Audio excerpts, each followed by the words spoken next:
Okay, thank you, Simon, for the lovely introduction, and thank you for letting me speak this evening. Normally, Libertarian Home is quite partisan. It's usually on some sort of topic to do with libertarianism. Tonight is going to be completely non-partisan. I am going to not take any particular political side. I'm just going to try and maybe inform or educate slightly on the topic of social media marketing with the aim of doing it politically.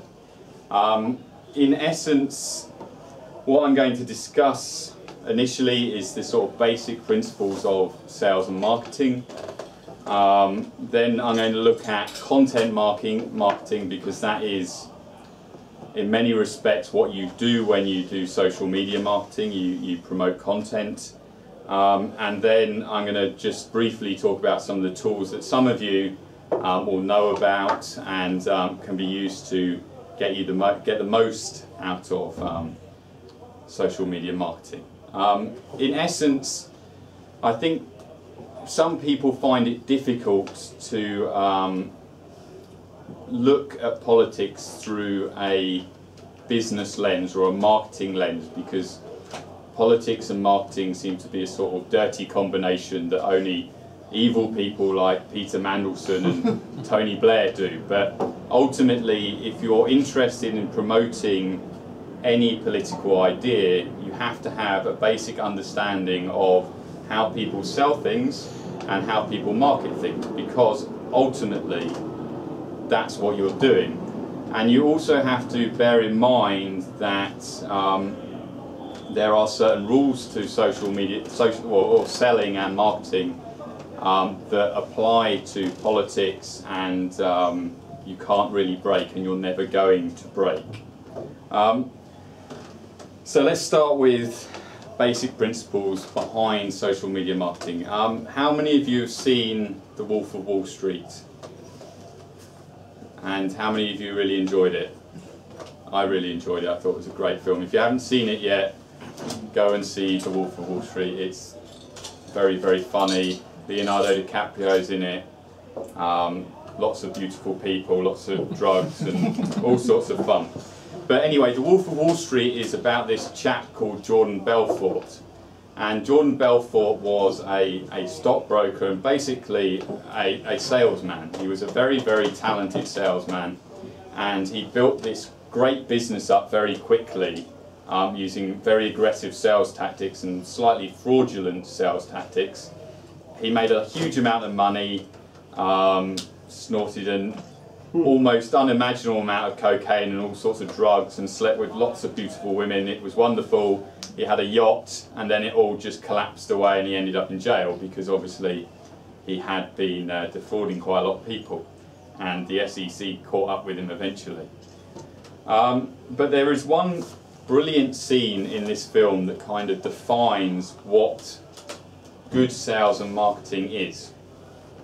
And what this scene is it's just after, I believe, the crash at the end of the 80s, early 90s, and Jordan has been made redundant. He no longer has a job, and he's looking for something new to do. He's a very young man in his early 20s. He's recently married and this sort of stuff, and he sees a job advert for a company, a brokerage that is dealing in penny shares, essentially. And what happens is Jordan goes along to this penny shares place, and he turns up in his nice suit, as he would to turn up to any, established brokerage. And he gets there, and it's basically a ragtag brigade of scruffily dressed, what looks like nerds, I suppose. They look like the sort of people who've maybe sort of stumbled in off the street and have decided to sell penny shares. But he gets instantly attracted to this because the commission on selling penny shares is amazing. Normally it was, I think, something like 10% you made commission on selling a share. But in penny shares he could make 50%. And so instantaneously his sort of eyes light up, and he sees the potential benefit to make a huge amount of money. So he basically says, well, let me give it a try, and he sits down on the phone and he starts speaking to this person, this man on the phone. and he starts charming him, talking to him, and he sells some penny shares. He pulls in a $4,000 sale immediately, and it's this wonderful speech he gives to this this unsuspecting consumer. He makes $4,000 sale, he takes $2,000, and he's hooked to this, and everyone's amazed how he did this, you know. And now, if you have a certain perspective on the world, you may have looked at this scene, and I'm not going to say what your perspective might be, but you might have looked at it and seen it as very exploitative. I.e., Belfort's picked up the phone to some idiot, sold him a pipe dream, and made a load of money.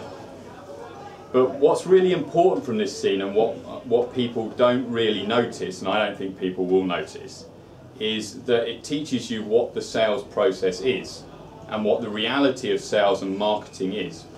And the important point, the first important point in the scene is the reason Jordan speaks to this particular guy is because this man has responded to an advert for this company.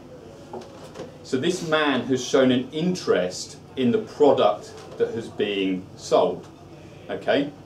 And this is the first point of all sales and marketing. There has to be a connection between you and the person you're selling something to. There is no situation where Jordan Belfort picks up a phone to a random person he doesn't know and sells £4,000 worth of penny shares to. That just simply doesn't happen. There is no sales tactic. Even the evil people like Wonga.com who are selling these loans, they're not selling loans to people who don't want, you know, those payday loans. The people who take payday loans out want payday loans. There's a connection, there's a desire, okay? And that is fundamentally the first part. So you have to be considering, when you are dealing with politics and marketing, that you have to have an initial connection there to be able to sell your political ideas. You are not going to sell, as you might say, ice to an Eskimo. The only Eskimo you're going to sell ice to is one living in Nevada, because they live in Nevada and it's hot and they might need ice. Yeah? So you're not going to sell, for instance, free market capitalism to a communist. Ultimately, you are completely wasting your time if you attempt it. Now, I know some of you like to argue with communists online and this, that and the other, and that's lovely and cathartic and fun, maybe, and, you know, calling them an idiot, blah, blah, blah, is wonderful, or them calling you an idiot, whatever. But if you think about it logically, no communist is ever going to convince you of the importance of the state and how wonderful the state is and what a great guy Lenin, Stalin, Ho Chi Minh and all these people were. That's just not going to happen. And it's vice versa. You're not going to convince a communist of the wonders of Hayek and Smith and this and the other. You have to, if you're going to succeed in political marketing and promoting political ideas, try and convince the people who you have a connection with, who have a vague interest in what you're doing, and that's rule one. So there has to be some sort of connection. The next thing that Jordan does is he sells in the dream, okay? And this is a very, very important thing. There always has to be a dream. You have to be offering someone a vision of the future. Now, if you watch this scene in The Wolf of Wall Street, what happens is Jordan talks about paying off the mortgage. Or the guy, I believe actually the guy starts talking about paying off his mortgage, and Jordan makes a big thing of that. That becomes the dream. You buy the penny shares because you're going to make a fortune that one day will help pay off the mortgage. Okay, that's the dream. That's the thing out in the future, is the reason why you engage with Jordan Belfort and you potentially buy off him. Okay, and that's the same in politics. If you're going to promote a political idea, there has to be a dream associated at some point down the line, and all good politicians do this. I mean, Marx did it. You read the Communist Manifesto. I mean, if you really think about it, Marx was, I mean, I've always said this and I've always truly believed this, if Marx and Engels had been born in the last 50 years, they would run an advertising agency called Marx and Engels. You know, they wouldn't have written the Communist Manifesto. They would be running some fancy advertising agency that funds the Labour Party or something along those lines. Okay, because they were great salespeople. They understood. You know, you read the Communist Manifesto, and it's this. They sell out this dream. Okay, so you have to have a dream. There has to be some sort of. You have to connect yourself with the individual you're selling to, and what they aspire to, and what they want to achieve, and what they want to become. Okay. So it's some vision of the future that you've got to present, okay? So if you're doing libertarianism, there has to be some vision out there in the future. And then the final part of it is the value. So you've got the connection, the dream, and the value, okay? There has to be something here and now. There has to be a fish on the hook. And Jordan does this by saying, basically, you're going to make us a lot of money right now. Within a week, within a month, you are going to make a fortune. That £4 you're going to invest is going to become 40 grand. You know, it's got to be in the here and now. It's got to be right now. So there has, and this is the problem with politics and marketing, is defining the value is much more difficult, because what do you offer now? How do you convince something that your political ideas are going to improve someone's life in the here and now, not in the distant future, because we can all do that. I mean, you know, Ed Miliband can promise whatever he wants, but there has to be some reality. People don't engage with Ed Miliband because they don't believe there's any value. They don't believe there's any here and now. Okay? So when you're promoting political ideas, you've got to have these three things in mind. You've got to be selling to people that you have a connection with. So, you know, the people who are members of the Conservative Party are much more likely to engage with you, or people who are socially liberal in the Labour Party, those sort of people are much more likely to engage with you than communists or wild socialists or your sort of, you know, Little England UKIPers, you know. They're not going to engage with you. Don't waste your time trying to convince those people. Try and get the people who have an interest maybe in what libertarianism is about or whatever, you know? There has to be some sort of connection.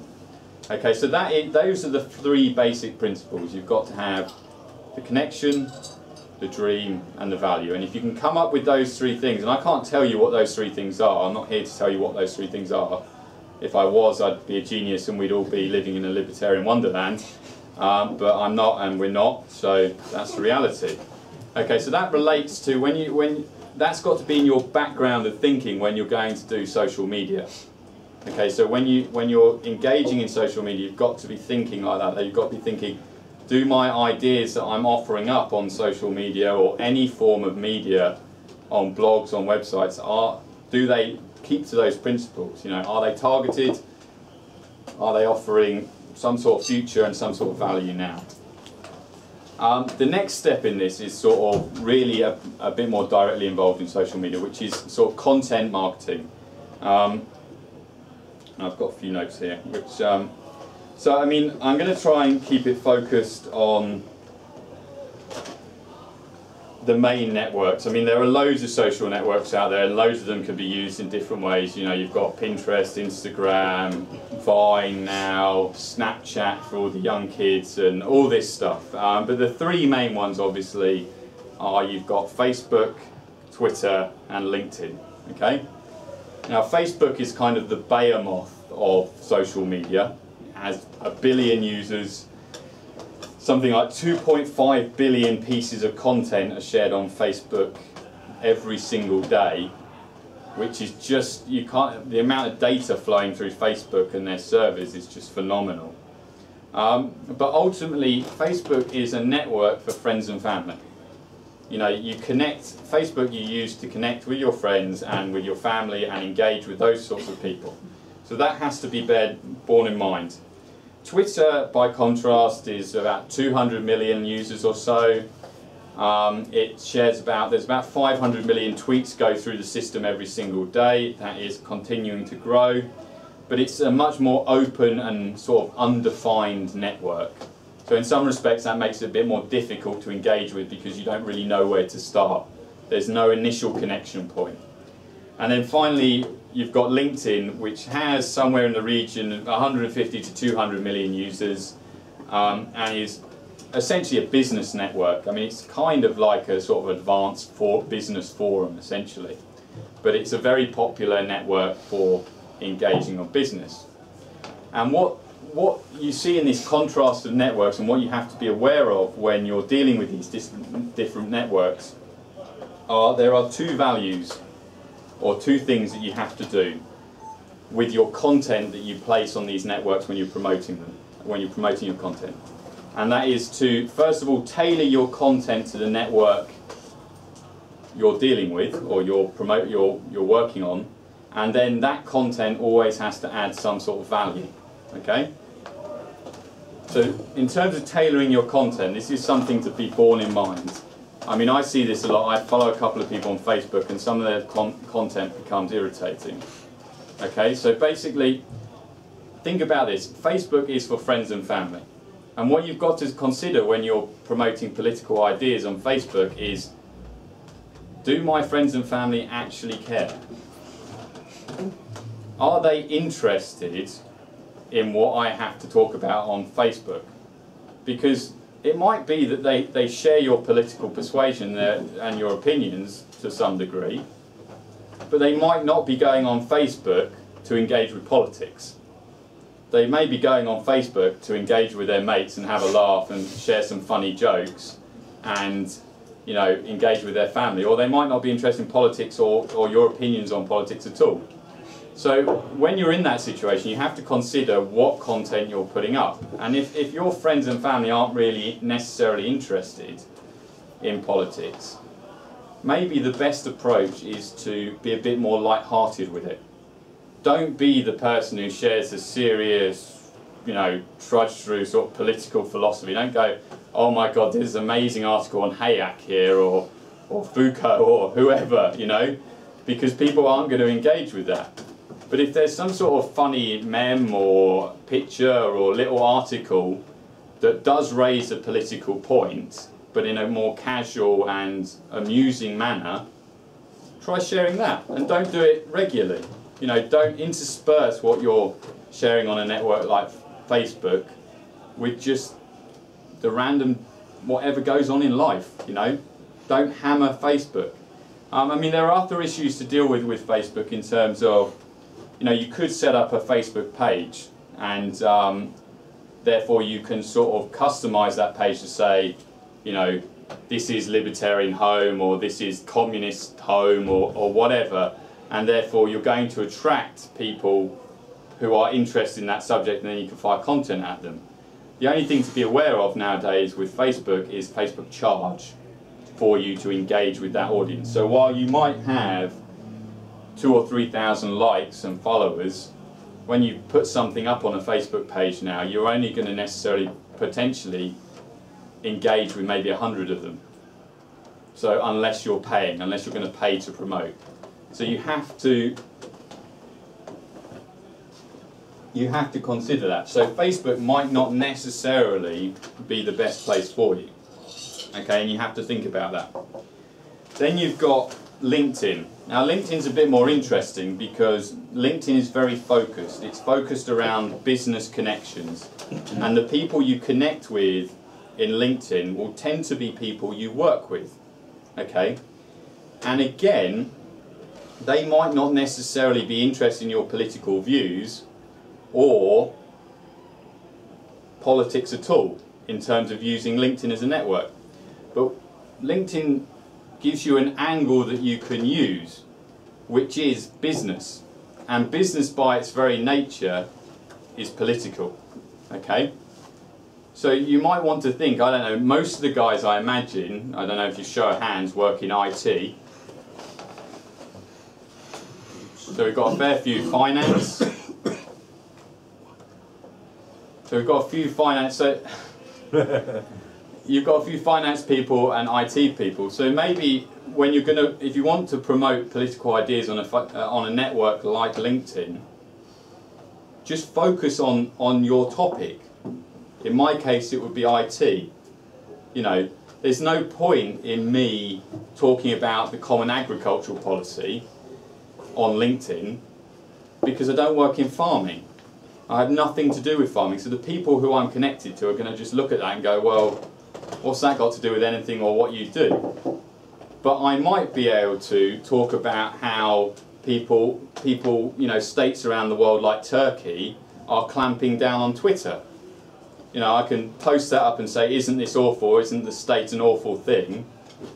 And but it's focused on a topic that people who are connected with me may be interested in, because they know that I'm engaged in social media and web development, so it wouldn't be unusual for me to talk about Twitter, you know? But I can sort of surreptitiously raise a political issue and be a bit underhand about it, you know? And me personally, that's what I tend to do. If anything raises its head in IT or social media that has a political angle with it about the state cracking down on something or other, I try to raise it as an issue, okay? So it's about tailoring your content to the relevant network. So with Facebook, you've got to be careful. With LinkedIn, you've got to be careful, but there is a door to which you can push stuff through. And then Twitter is, a lot of people see Twitter as kind of like open season. It's such an open network and you can literally engage with anyone you like. They kind of just assume, well, I'll just post whatever I fancy.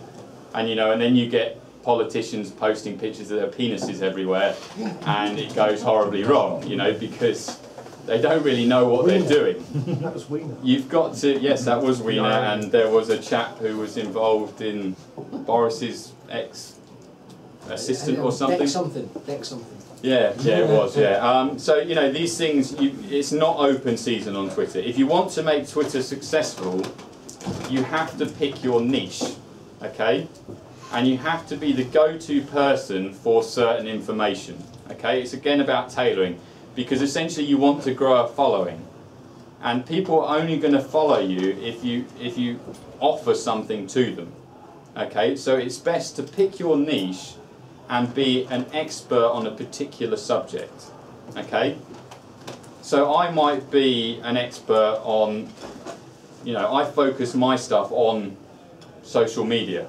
So I talk a lot about social media on my profile because the people I'm engaged with on a daily basis are interested in that content. I have a niche, and you should have a niche. It can be even more sharp. It doesn't have to be libertarianism generally, because a lot of people are doing that. You might want to take IT libertarianism or something of that nature. I know Michael likes his IT and his libertarianism, so that would be a perfect topic to talk on, and then you become an expert on that topic and a source for that information, okay? So if you're going to be successful on a network like Twitter, it's always best to have a niche and a focus, and then you might get the 2,000 or 3,000 followers who want to engage with that information, okay? So we've done the sales side, and then we've done the tailoring of your content. Think about the network, think about who your followers are, and try and tailor your content to match those things, okay? Don't just randomly put up stuff and assume that people are going to engage with you, because they won't. They'll just turn off and they'll stop being your friends. And when you lose a Facebook friend, it is a life tragedy. So you've got to be very, very careful. The final point with all sorts of content that you're going to push out on a blog and on a social network is you've got to always consider, am I adding value?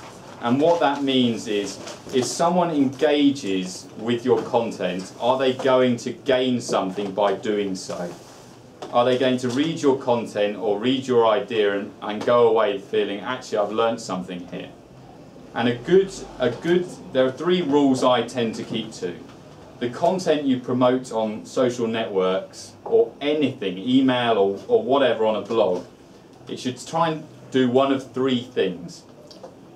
It should either inform, so it should be newsworthy, it should educate, so someone's got an opportunity to learn something, or it should amuse. So someone's going to laugh at it. It's going to, you know, trigger an emotion. Okay? One of those 3 things, and you should definitely produce it and share it. However, if it does all three of those things, you should share it all the time. You know, don't stop sharing it. If it does those three things, and that's essentially it. I mean, that's all I'm going to really say to you. It's just the things you have to consider. I can't tell you what to produce or what content to share. You've just got to bear in mind that there are rules to sales. You're not going to be able to sell anything to anyone. Okay? No one does that. Even the best salespeople in the world who, and I've met two very talented salespeople, they don't sell anything to anyone. They target. They pick out their victims, as someone might say, you know? And then they take good content and drive it towards those people to try and paint themselves as experts who want to engage with them, you know? So, okay, so that's basically what you should try and do. There are, however, tools that can help you, okay? And some of you will know them and some of you won't. Tools I'm a fan of, particularly for Twitter, Facebook and LinkedIn, one is Buffer. Has anyone used Buffer? Okay, so Buffer is an amazing tool if you want to get involved in sharing content on social networks. You can add a little button to your browser now, and essentially every time you're on a web page where some piece of content, some interesting blog post you've read or you've produced, you're on that page, you press a button, a little pop-up appears and you can press share and it goes out to all your networks instantaneously. Okay, so Buffer is a great tool. Hootsuite, if anyone's used Hootsuite, is also a great tool. It allows you to engage with multiple networks all at the same time. Very, very useful, very, very powerful. If you want to, one of the key problems if you're setting up a Twitter account is understanding who to initially follow and engage with. Okay, because obviously you want to strike up a conversation with someone and begin to engage with various people on Twitter. A great tool for that is Follow a Wonk. So you can go on Follow a Wonk and you can type in a subject like libertarianism and it will give you a list of the top, 20 or 30 libertarians in your location on Twitter. And that's really useful. And then the final one I really like is Twitter Feed. So if you've got a blog and you want to easily publish straight to Twitter, Facebook and LinkedIn, go on Twitter Feed and you can set up your RSS feeds to flow through this tool and out into the relevant social networks. So almost all you have to do is write your blog post and automatically it will go out to the various networks, so you don't have to do anything else.